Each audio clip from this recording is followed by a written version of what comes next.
Okay, so I'm here Dive with in, yeah. Martin Reid today, and Martin's a friend of mine, so this is going to be really informal. So, Martin is a movement specialist based out of Mississauga, Ontario, Canada. For 20 years, he's been the owner of Personal Victory Fitness Consulting, the parent to two, and I kind of laughed when I read this, COVID babies, which opened in spring 2020, Reid Method Pilates Studio, and the Core Conversations podcast. I'm going to tell you where to find him again later, but you can find him on Instagram at Personal Victory, Real Men Do Pilates, and the Core Conversations podcast. His website is personalvictory.ca. First of all, I didn't know you had three Instagram accounts. Kind of tell me a bit about where the Personal Victory thing came from and what your individual Instagram accounts kind of gear to. Let's start there. Yeah, sure. So the personal victory was came as a result of me working with youth at risk, and I was in social work at the time. Just got into personal training, and I was working with someone who was mentoring me. And I just done like a weekend course, and I just kind of made a hobby out of personal training, but I was really loving it. And I was now at this intersection where I can either continue to take clients and or just kind of keep it where it is and let it go.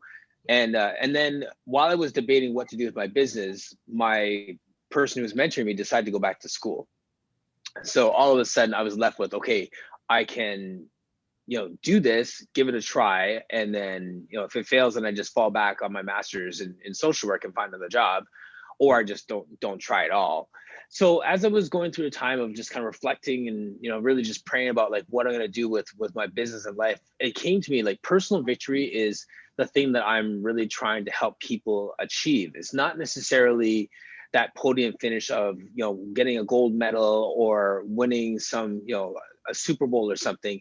It's our own personal victories are the ones that matter. So that can look like being able to move soil to the back of your house gardening on a weekend and not be sore the next day, or it can be playing with your grandkids, or it can be like in my case or in your case, keeping up with your kids, right? Like as we get older as dads, we're athletic enough. We never want to be the one who has to like stop and catch our breath. We want to wear our kids out. So that sense of your personal victories is the thing that I was really trying to make the vision of my business. And I just decided to go for it. So that was 2002 and I never turned back. Nice. I like that idea of like your own personal victory, because you probably know this.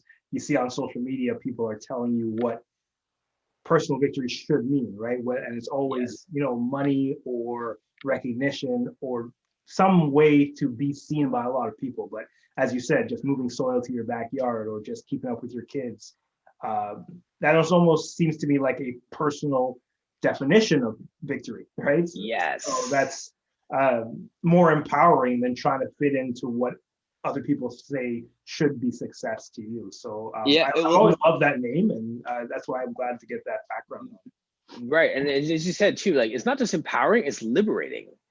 Yeah. And I think that's the part of it too, is like, yes, it's empowering 100%. I like empowering people, but sometimes just setting them free is so good, right? Because now they're just like, okay, I'm delivered from the opinions of other people. I can now do this for myself. That liberation is empowering without giving them even more power from that point. I love that.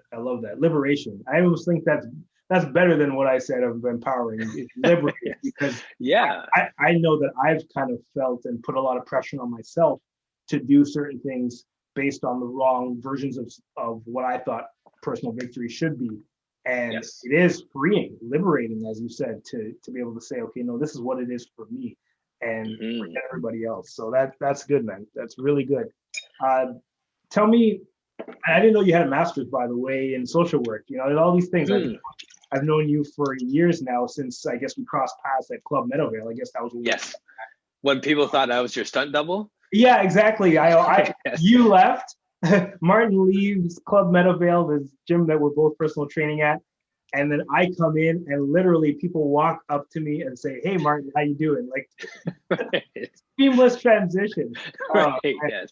I don't know. That's a whole conversation about racism, right? And everything, cliches. Let's leave that for now.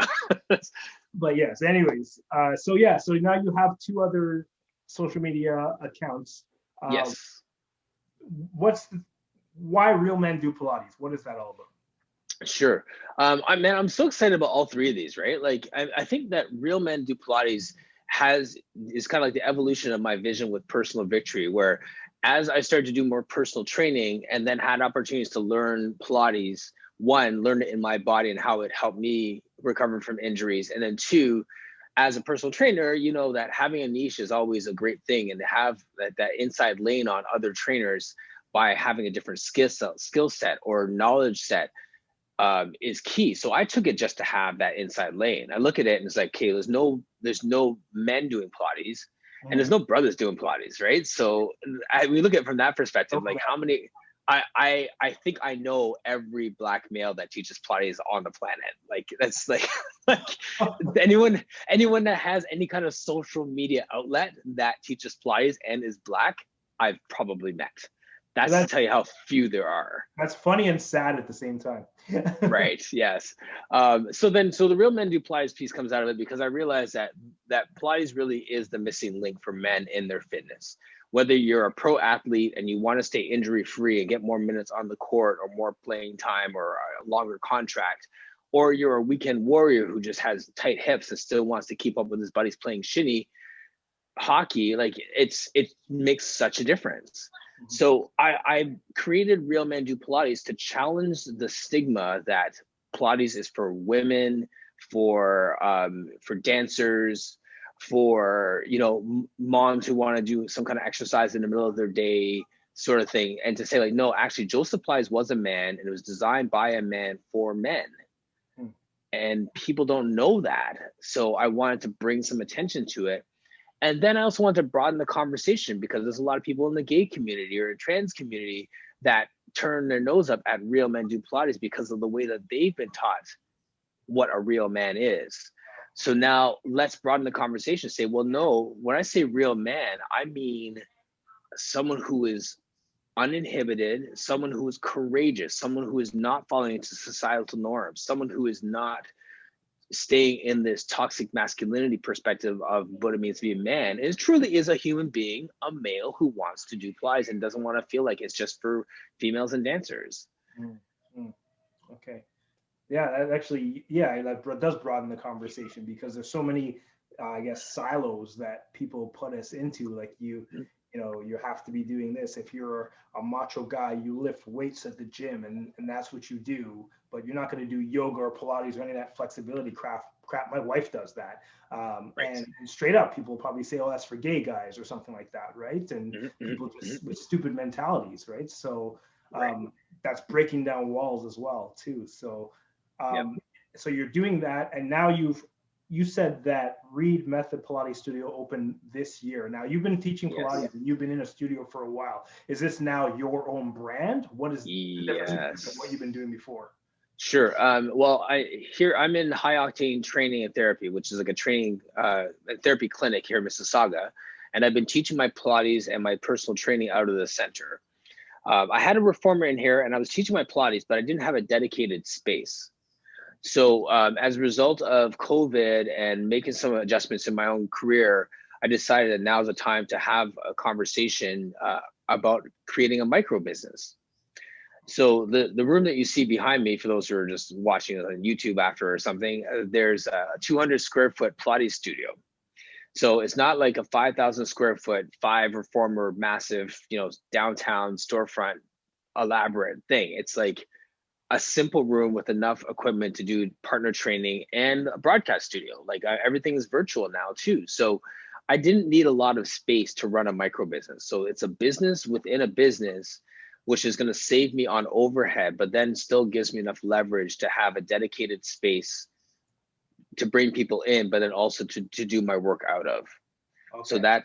So that started in July of this year.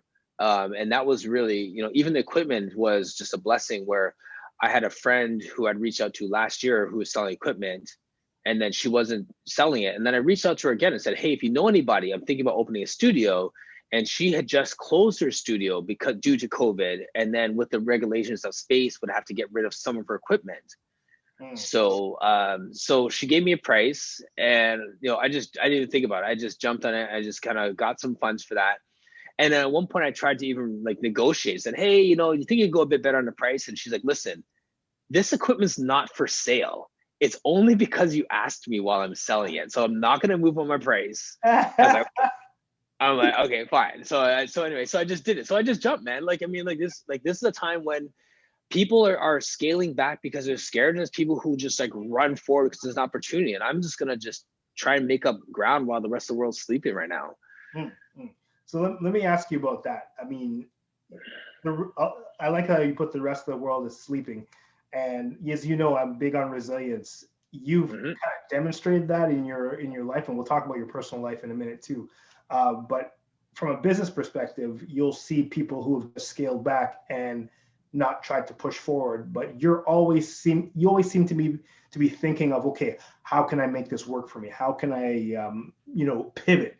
Because COVID has changed everything. And you said the rest of the world's sleeping. Okay, I go in, I found this woman, I'm going to be doing this. And where do you get your strength from to be able to say, I'm not letting anything external stop me. My business is going to continue in whatever format that takes.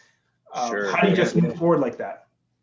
I love the word resilience. I love exactly that word, resilience. There's a few words that really stick with me. One is resilience. Two is grit, just that stick-to-itiveness of it. And three is poise. Like, we have to just go through this place where you might lose, and that's okay. Being fearless with it, just having the sense that like, if I'm afraid to fail, I'm never going to succeed. So I had to just look at it like, okay, now everyone's scaling back, and I feel like I just had to just push forward. I don't know what it is. I just refuse to just, roll over and just play dead with everybody else. And not to knock people who are being careful and cautious and stuff like that. Like, I respect that, but I also know that there's still a need, and there's still people who want to move and want to learn more about what's going on. And it's a whole wide world. Like, we're so like Mississauga shut down, but like Switzerland's not. And you know what I mean? So if I'm doing stuff that's going to connect with people all over the world, it's just, I don't know. I don't know. I think it's just, I'm just wired that way. And I like to inspire people that may not be wired that way to realize that there's a possibility of looking at things from a different perspective and finding, finding something that you can find success with. Mm-hmm. Okay. I like the words you use grit and poise, and you like the word resilience as well too. When I speak in giving keynotes and whatnot, I often say that a lot of what I've learned about being resilient and having that bounce back factor comes from my mom and things I learned when I was young. Can you trace back, first of all, like, you mentioned grit and poise, but if that is what resilience means to you, that's fine. Is there something else that resilience means to you? And who in your life exemplified that to you early on or at some point in your life? Yeah, it's funny. This does tie into my personal life a lot, because I look at my parents and they were great examples of just showing unconditional love, and being the biggest cheerleaders for me, which it didn't really like insulate me in a bad way, but I didn't really experience a lot of loss and struggle and stuff until I was like later in my teens, and then later in my adult life. But that foundation of confidence in me, and that we'll figure this out some way type of mindset, gave me the confidence to try stuff, knowing that there's someone who's going to help me figure it out if it doesn't work out, and that if I fail, I can always just get up and just try it again. Like, there's not going to be anyone laughing at me if I fail. There's not going to be anyone saying, see, I told you so if you fail. Like, I wasn't like I had all these trials. Like, I grew up in a homeless, by myself, and like lived on the streets, and dealing drugs when I was 11. It's like I don't have a story like that, right? So, but I do have a story of just a place where there was enough space to feel confident in myself, that no one's gonna trample me if I made a mistake. So that gave me the confidence to know I was loved. And if I was loved, then there's gonna be confidence to do stuff. So then like when I go to like even university and I want to be playing football, I'm going to be like the star of my team, and then I don't get any playing time, and then I get that crushing blow to my identity. Then it's like, okay, well, it sounds soft, but that's like the first real rejection I've ever felt, right? Like, Yeah. you know, and then because of the way I handled that and finding another program and moving on with life, the next time I really felt a tough rejection was going through my divorce. Yeah. Right. And apart from how that played out, there's your own messages that you send to yourself. I'm an athlete. I don't fail. 50% of marriages end divorce. I'm not going out like that. And then you're here. Right. So when you have to deal with those frustrations and those disappointments and those failures, it all comes back to how you were coded to deal with failure when you were young. I came from a loving, accepting home. So there's a lot of space for mistakes, and there wasn't a lot of messages that were negative when I made a mistake. So the toughest critic was myself. So that's kind of like, that sets that framework to be fearless, because there's no one who's going to tease me if I make a mistake. I can make a mistake, get up, and just keep moving forward. I think you touched on something huge there. The way that you're coded can create, you know, a stronger, resilient mindset. And also the fact that when you failed, your parents didn't berate you or put you down for failing. They created a space for you to fail. And you have, correct me, 2 sons, is it now? Or yes, I have 2 sons, so 18 and 14. Yeah. So how have you taken what your parents taught you and kind of helped with them? And what advice would you give parents trying to teach their kids how to be more resilient?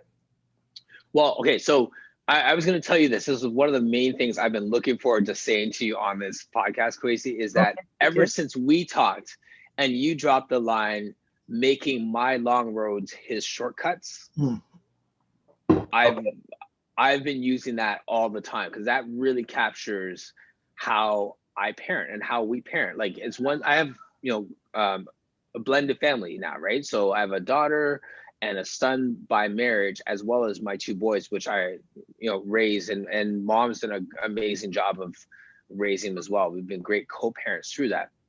But for my 18 and 14-year-old, that's exactly it. I've been making my long roads their shortcuts. Okay. Can you give an example of something you've done? Yeah, absolutely. There's a lot of things that I now talk to them about, like entrepreneurship, for example. Right. And when you drop that in a 14-year-old's mind, instead of waiting for him to learn it in high school or learn it the hard way when he gets fired from a job and doesn't know what to do next. I never heard about entrepreneurship when I was a kid. Yeah, me neither. Like, right, exactly. So our parents and their heritage is like, you get a job, you work that job till they give you a watch when you worked there for 50 years, and then you ride off into the sunset. Right. So even just within that context of work, teaching them about entrepreneurship, you know, teaching them to own stuff. You want to play guitar the rest of your life? That's fine. But you're going to own a guitar school, and you're going to own those teachers, and you're going to own a facility, and you're going to own the facility, and you're going to rent out to people that are teaching people how to play the guitar. So yeah, you can play the guitar as long as you want all day, but you're also a landowner. Nice. You know what I mean? So there's a different mindset that I want them to get at 14 that I picked up at 28. You know, so that's their shortcut on my long road. Okay, nice. And so I guess, I mean, whether it's entrepreneurship or any other area, I guess something that all parents could do is we can look at, what did I take decades to learn that I wish I learned? And then maybe just make a list of those things, right? So anything that, okay, I learned at 35, I wish I knew at 15. All right, let me just teach this to my kid. And is there anything you have to say about being graceful on yourself as a parent? Because I speak to high school teens as well too, and I find that the parents are trying to do so much that they overwhelm themselves trying to create their, you know, the perfect world for their child. Yes. You want to teach them some things, but you don't want to overwhelm yourself as a parent or them as a child.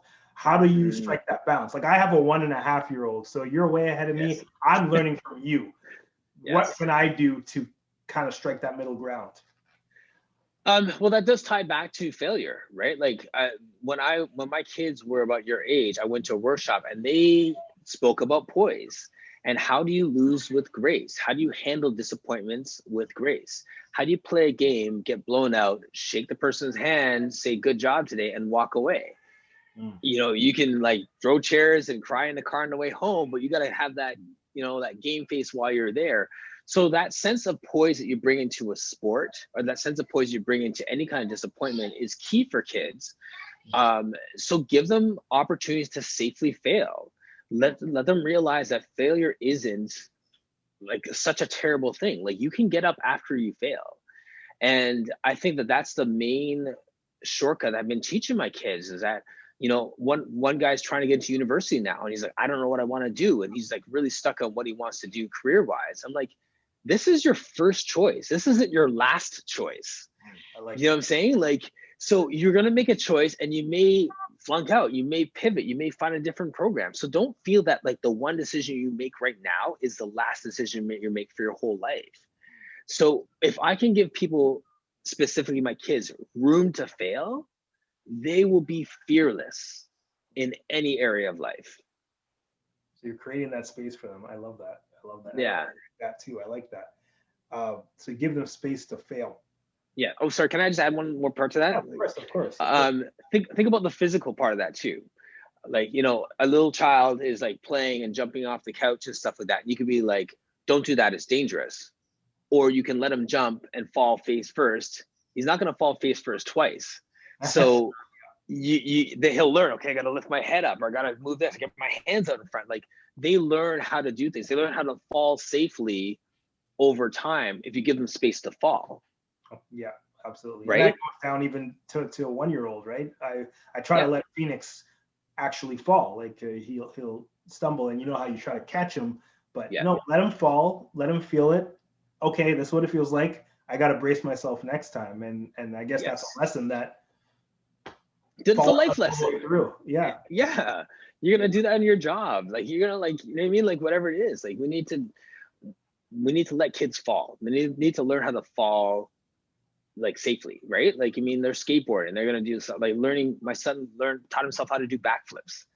Okay. You know what I mean? Off the couch, onto cushions, and off the couch, onto the carpet. And then, like, you know what I'm saying?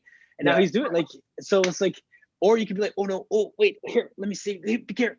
Like, I mean, I hate saying be careful every 2 seconds to a child. Like, no, be dangerous. Yeah. Like, be adventurous. Like, they're boys, they're wired that way. Let them go. Like, so yeah. It's like we start off that way, and then our parents kind of tell us not to do it too much, and then we carry that to our adult years. Yes. And that's probably what's happening now, right? You probably have people that you know that are either trainers or teach Pilates that have kind of put the brakes on their business because they're like, okay, well, it's shut down now. I don't know what to do, so I'm just gonna sit at home. Whereas you now, you have the TV, you have the equipment, you found someone selling, and I always think part of that is like divine intervention says, okay, you've made the decision that you're not going to be stopped, and so you were presented with someone who was going to give you the equipment at the right time. Yes. I don't know if you believe that, but I believe that you set your intention, and God and the universe or whatever starts to say, okay, you faithful servant have said you're going to follow through. I'm going to make the path a little bit easier for you. Right. And then there's your test, because if you're faithful with that small thing, then he's going to give you more and then more and then more. But if you open yourself up like that and it's like, okay, here's your first thing, and you're like, oh, I'm not sure. Then like, watch, nothing else is coming at you, because like, hey, I gave you the small opportunity, you didn't run with it, so the next opportunity is not going to come. Yeah. And it's just about being open and just saying, I'm going to go. I don't know how yet, but I'm going to keep moving forward. So kudos to you for doing that. I wanted to ask you something I heard on your podcast, your Core Conversations podcast. I don't know who you were talking to, but you said that there is a difference between training and exercising. Yes. What did you mean by that? Well, what I mean by that is, when we set our intentions on exercising, it's easy to talk ourselves out of exercising. Okay. So what I mean by that is, if I say to myself, I'm going to train for a 10K race in July, then I have a goal that is out there that I'm now setting my intentions towards. And then if my goal is at 10K in July, I may run once a week, twice a week. I may miss a week or miss 2 weeks, but then I'm back at it because I'm chasing after a goal. The training component attaches us to a goal as opposed to the exercise itself. So if I said to you, Kwesi, I'm going to exercise 5 days a week, right? So then this whole week goes by and I don't exercise. Then I'm like, well, I didn't hit that goal, so we're done. I'm not going to exercise anymore. Oh, I thought you were exercising 5 days a week. What happened? Oh, yeah, I didn't do it. Right. But if I have to say, if I'm training for something, then I start to shift my mind towards chasing after a goal. And then I start to chase after habits that align with that goal. And then I'm able to continue to be successful towards that goal because I did today's habits in line with that goal, instead of the goal being exercise, which is just an abstract. Okay. Like, what does that mean? I'm gonna exercise today. I'm just gonna do 2 stretches, and then if I don't do it today, then I failed. So I like getting people in the mindset of training as opposed to exercising. So if I have a consult and I'm talking with someone, the first thing I ask is, what is your goal? And they're like, I just want to, get fit for the beach. I'm like, okay, well, why? Well, why? Well, why? Okay, can we attach something to that? Can we set a date for that? Whatever. Okay, great. So now we're training for dress day. Okay, awesome. So Operation Dress starts today. That's what we're training for. Operation Dress. I like it. I say any of my clients hear that, like, I'm turning 50 in December. Okay, Operation 50. Let's get it. You know what I mean? Like, I use that. So then they are now training for something. When they say I can't make it today, it's like, I thought we're training for a goal. Yeah, you can't exercise it, but we're still training for a goal. Let me know what you do today, and then we'll reconvene next week. Okay. I mean, I love it. Yeah. So you're focusing on a goal, and I think as and then what I've done fitness consultations too, you do come back to that, the goal. But I like how you keep that top of mind throughout. So when they fall off, or when 3 months later, when they're like, okay, they missed a week. Okay, well, we're still Operation 50. So you've given it a name, you've put it in their mind, and that's the goal. Is there a life application for that? Is that the same in life too? I mean, do we? I think the answer is obvious, but I love to hear your take on it. Do we train? Is there a difference between training and exercising in life as well?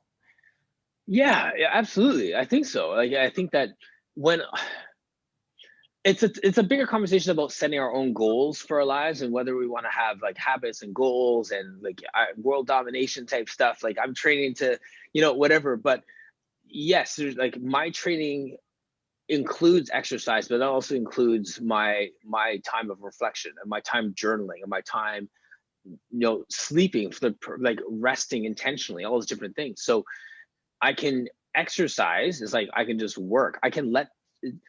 It's almost like exercise is just going, like, spinning that wheel without any real intention, and training puts intention to our actions. They're both actions, but the training is putting some intention to our actions. Yeah, and what I think of too is we're both authors, and when you wrote for the book that you wrote for, did you have a deadline for the chapter that you had to write, and how did you approach that? I mean, did that give you more focus? And I'll tell you what I mean. When I used to just write, and I'm not as dedicated to journaling as you are. I love that you get your Tim Hortons, you sit down with your journal, and I'm hit or miss with that. But when it came to writing my book, it was 5 lines a day because I knew I wanted to get my book done.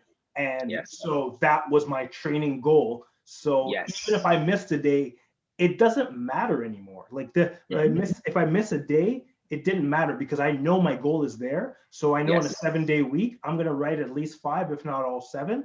And that's because I had the goal of writing a book. If it was just writing, it could have easily been something that fell off the wayside completely. And I don't know, is that writing process the same for you? Yeah, but that's a good example of that, because I contributed to that first book, and because I was of that mindset of just open myself up to whatever comes, I will say yes to everything when I recognize that it's an alignment with what's in my heart to do, or what's my purpose, or what I put out there to do. So when that book came along, I was in a place where like I was really driving Real Men Do Pilates, and the opportunity came, and I said yes. And they're like, oh, by the way, it's coming out at Christmas. That means the first draft is due in October, and it's August right now. So it was a really, really short deadline. So because I said yes, I had to just lock it in and get it done. And there's a lot of external motivators to get it done, because I didn't want to be that guy that didn't get his chapter finished on time, right? Oh, there's a section in the book where Martin was supposed to this is fucking sad. He's turned 7 pages with nothing on it. Yeah, exactly. Yeah.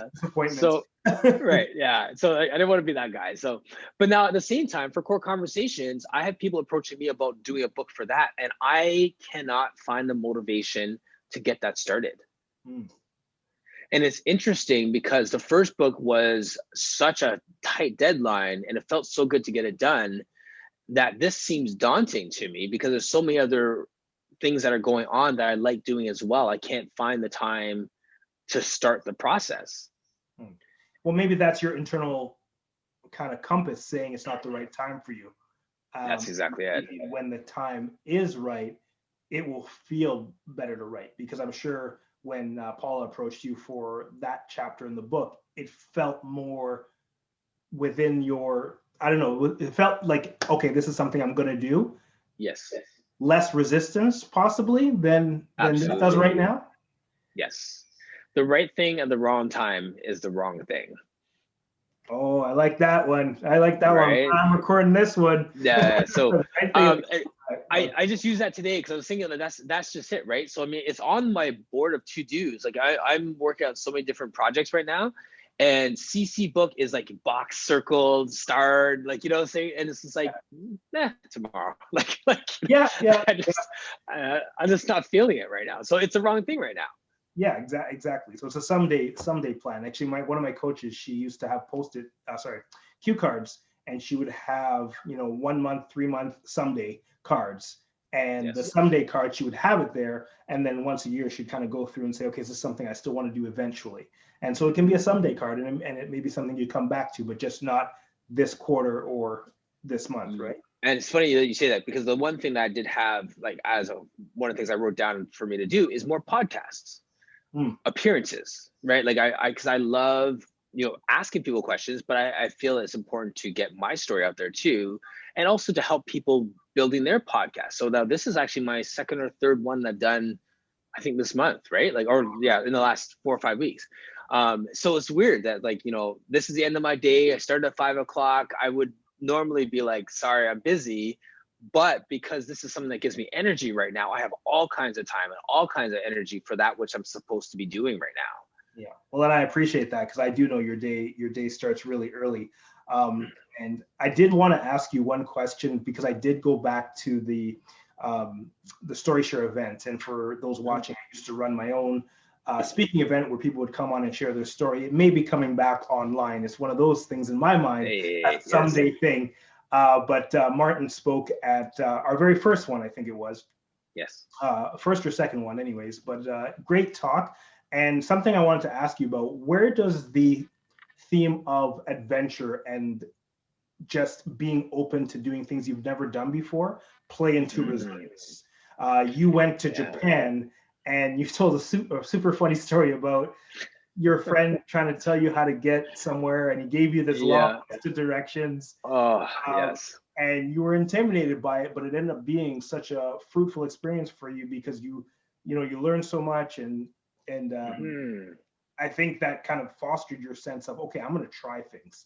And it did. Where does that play into resilience, if that for you? Well, that's an encouraging story. Like, for everyone who's listening to this, like, when you start on a journey of refining yourself in different ways and recognizing your growing edge, whether it's to be more adventurous, to be more whatever, once you're in it and you've been doing it for a while, you forget how it was before that. Like, at that stage, almost 5 years ago, when we went to Japan, I was in a place where my life was very, very calculated, and I wasn't taking very many risks, and it wasn't about adventure or living by the seat of my pants and just doing things that were outside of the script, outside of predictable. So when I did that trip at the encouragement of my now wife, who loves adventure and loves that kind of that kind of speed of life, that was very uncomfortable for me.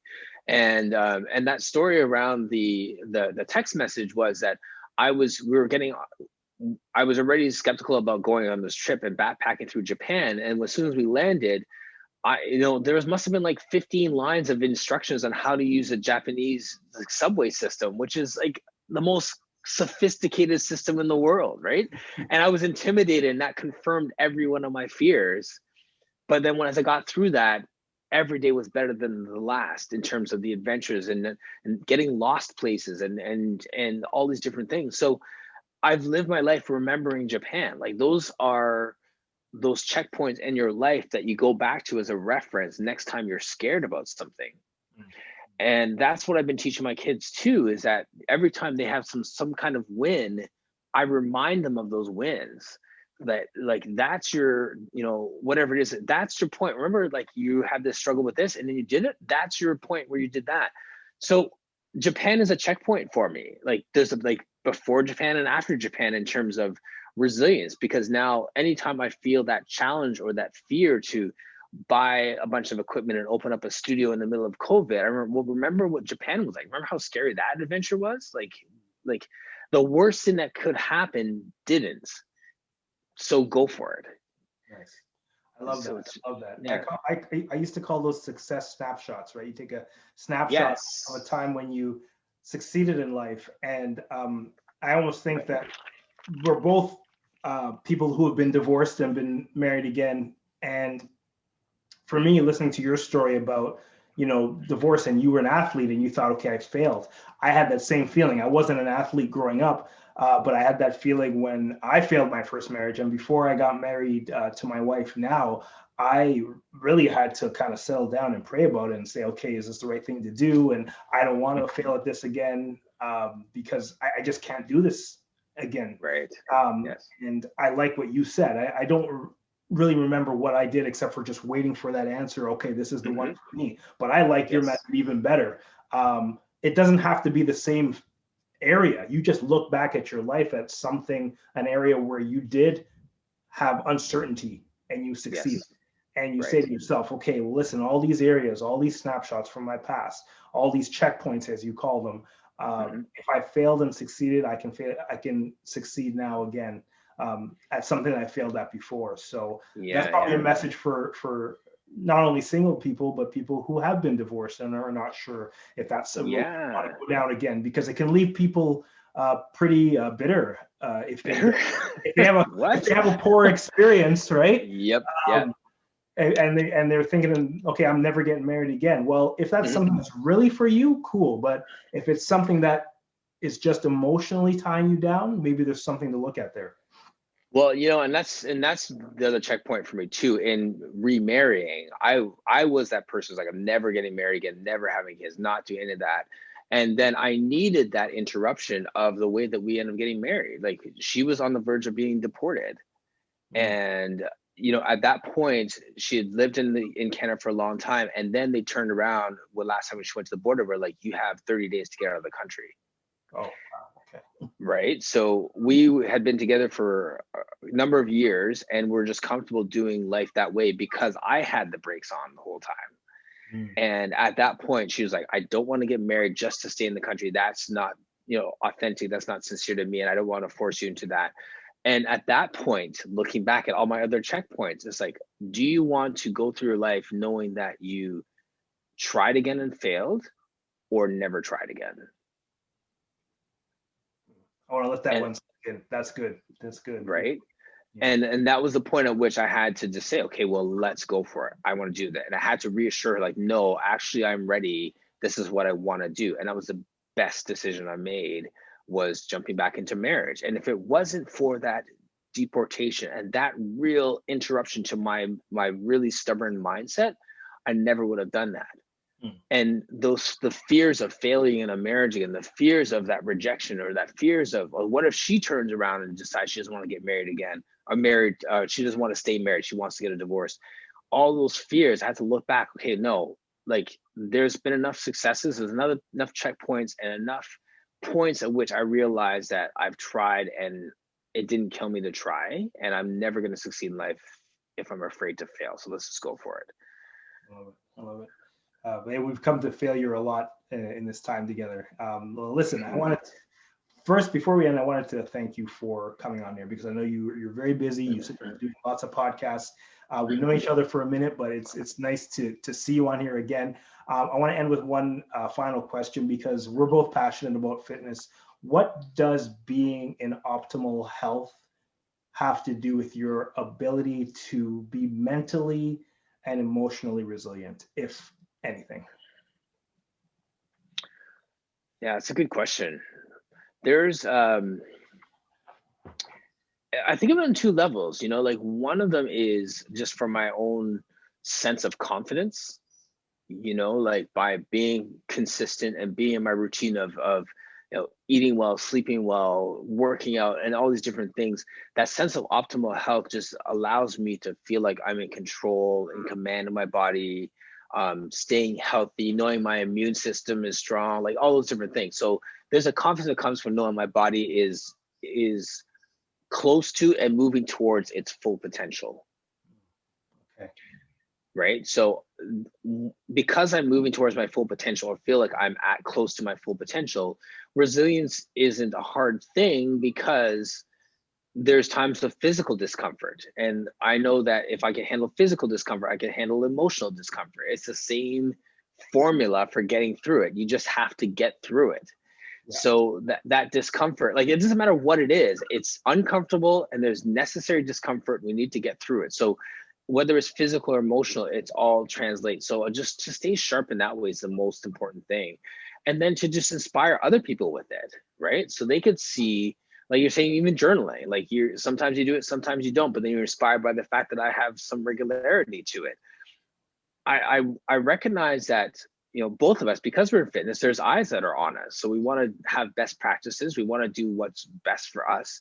And we want to be able to always be in a position where we can give our best to our clients, right? So when we can give our best to our clients, then they're better equipped to handle their challenges.